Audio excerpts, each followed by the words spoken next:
sizni yoshligingizdagi kelinlik paytingiz yaxshiroq kelin bo'lgansiz deb o'ylaysizmi? O'zingizda yoki kelinlaringizdami? Menimcha yomon kelin bo'lmasam kerak. Chunki 36 yildan ortiq kelin bo'lgan bo'lsam,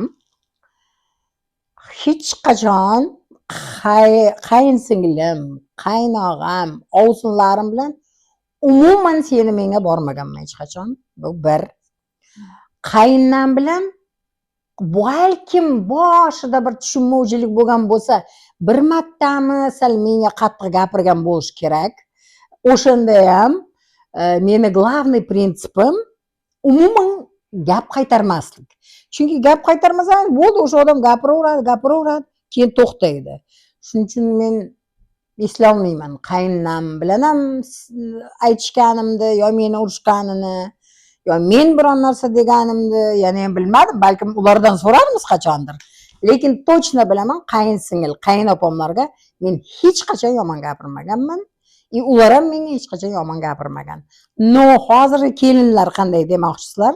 Hozirgi kelinlar bilmayman, mana YouTube'larda, Instagram'larda ko'raman. Tavba deyman, lekin Xudoga shukr, meni kelinlarim hali betga chopib bir narsa demagan.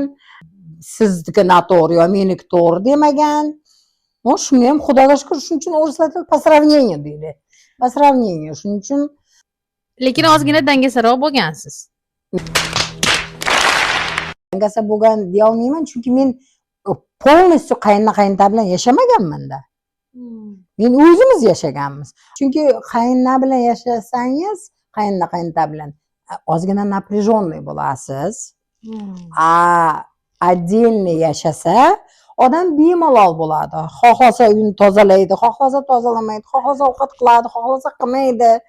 Shuning uchun, конечно, plyuslari bor отдельно yashashda. Shuning uchun endi peshanada, kimni peshanasida qanday yozilgan bo'lsa shunday bo'ladi. Birov qayinna bilan yashaydi, birov o'zi отдельно yashaydi. No, hammasiga menimcha chidashsa bo'ladi. No, yana ham bilmadim, men yomon qayinnalarni kuzatmayman. Yomon qayinlar bilan, конечно, chidash qiyindir. Balki xuddi shunday kelinlar ham bor hozir. Kelinlar ham bor chidolmaydigan. Balkim ular bilan ham qiyindir. Endi tavba qildim deyin, unaqalarga duch kelmaganmiz, duch kelmaylik, конечно.